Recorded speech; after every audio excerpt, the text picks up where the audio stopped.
And if I were to do it to your citizens here, would you be happy? No.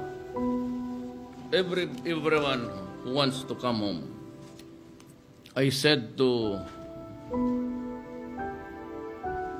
Secretary Bello, those who want to be repatriated, with or without money, I will ask PAL and Cebu Pacific to provide the transportation. I want them out of the country, those who want to go out, in 72 hours. Naramdaman niyo ba ang galit niya kung ako ang tatanungin mo? O, bilang Pilipino, ayaw ko din na inaapi ang kababayan ko kapag nangingibang bansa para maghanap buhay. Oo, maaaring nagkukulang din at nagkakamali. Pero hindi naman siguro dapat humantong sa malupit na paghagupit sa katawan at kung minsan aabot pa sa kamatayan. Kaya nga sa mga ganitong pangyayari sa mga OFW, gayon na lamang ang galit ni dating Pangulong Duterte at nasabi ang mga katagang ito. No country, as long as I'm president, no country can bring us into trouble. Matapang, may puso sa mga naaapi at talaga namang sa bawat bitaw niya ng salita ay mararamdaman mo siya. Bakit? Dahil nararamdaman din niya ang damdamin ng maliit na walang kakampi. That they have about 3 hours of sleep, tapos yung leftover ang gano'n. Kasi pagkatapos linis niyan isang bahay niyan, linisin pa niyong sa son-in-law niya, tapos isang bahay ng kapatid niya. Ganun yan.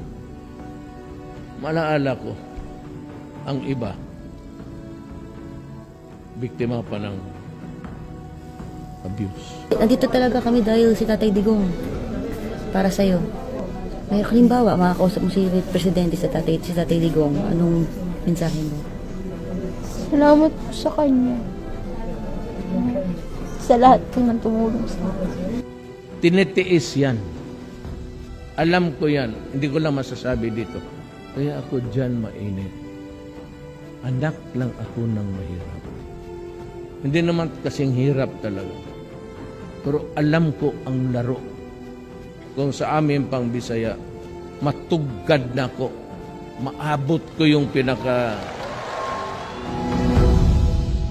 Salamat Tatay Digong, minsang isang panahon nakatikim kami ng presidenteng may tunay na tapang at malasakit. Tapang na hindi pa kunwari at malasakit na hindi pinagkait. Itong Pilipinas, ito para lang sa mga taong naghirap. Kayo ang protektahan ko. Ikaw ang presidenteng may malaking puso para sa Pilipino. Sabi ng doktor, huwag kang mag-alala. Kasi sinadya talaga yan ng Diyos na malaki ang puso mo para tumanggap ng 1 more or 2, 3 more loves in your life. Sabi ng doktor, wala namang diferensya. Medyo malaki lang nga. Baka nga talaga so that you can accommodate more loves in your life.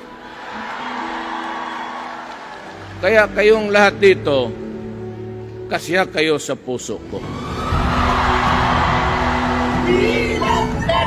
Tay, pakis lang po. Isang beses lang po, Tay.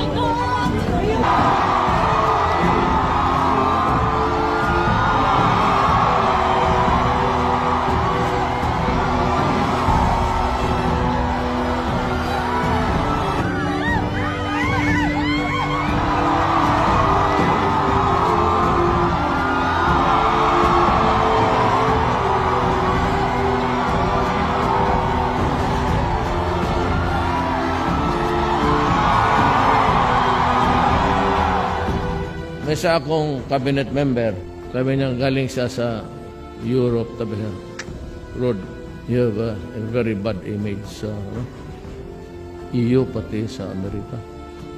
Sabi ko, look, I am not a lucky.